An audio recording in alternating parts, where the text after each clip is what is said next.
that either of those two people expressed negative concern about the skin colour of an unborn child. Frankly contemptible. So if I have to fall on my sword for expressing an honestly held opinion, so be it. And I understand that you don't like Meghan Markle. You've made it so clear a number of times on this programme. Piers Morgan said 7 words on live television, and 24 hours later, his career at ITV was over, what nobody saw coming. Meghan Markle had made a formal complaint behind the scenes, not to the public, not through lawyers, directly to his employer. And what happened next exposed something far bigger than one TV argument. Here's what actually happened. On March 8th, the Oprah interview aired in the UK.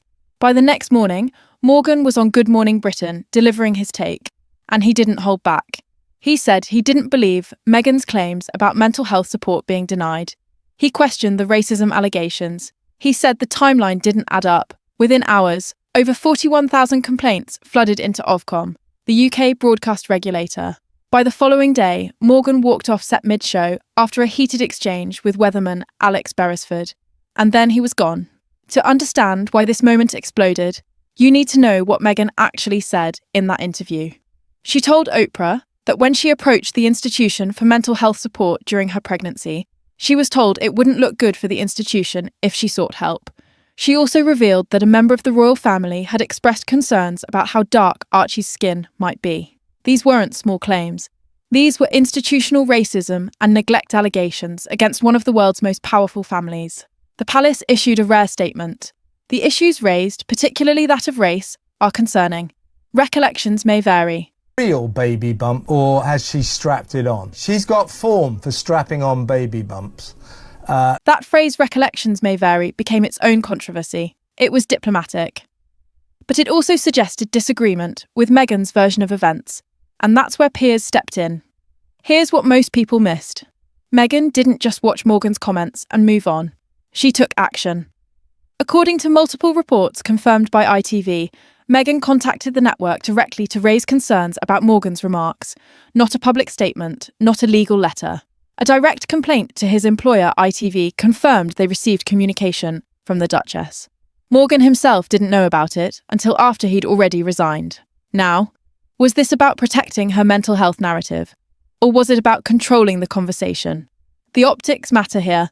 Someone who built her post-royal brand on speaking truth to power just used institutional pressure to challenge a critic.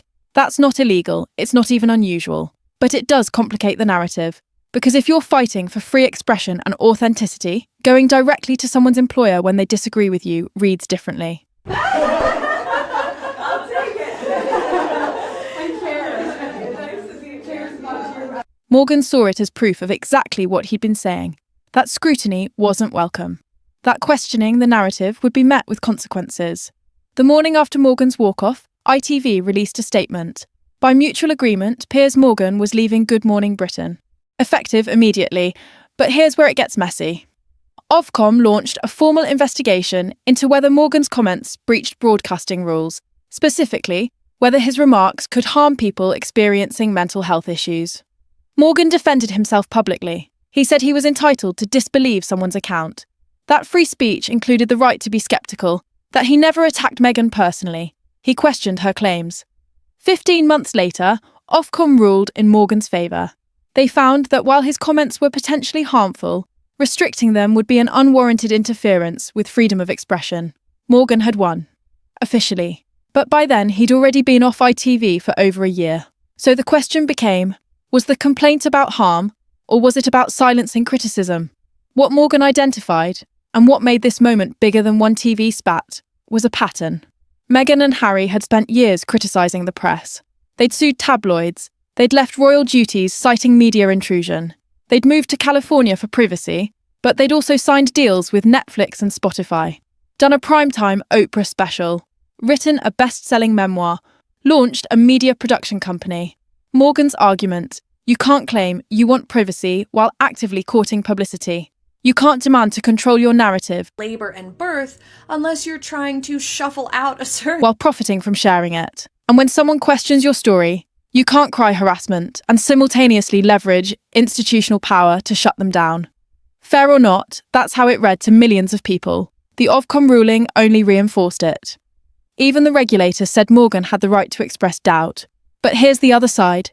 Meghan's supporters argue that there's a difference between skepticism and cruelty.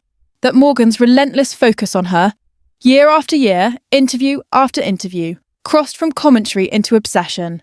That his disbelief wasn't journalism, it was personal. And that her complaint wasn't about silencing criticism, it was about setting a boundary when someone with a massive platform spent years tearing her down. Both of those perspectives exist, and they can't be easily reconciled. So where are they now? Morgan didn't disappear. He launched a show on Talk TV. He wrote columns. He continued covering the Sussexes. Still sceptical, still unapologetic. If the goal was to silence him, it failed spectacularly. Meghan and Harry, they've largely stayed quiet about Morgan specifically. No follow-up statements, no public acknowledgement of the Ofcom ruling. The complaint did its job in the moment, but it didn't end the conversation. What it did do was harden positions. Morgan's audience grew. His supporters saw him as a free speech martyr.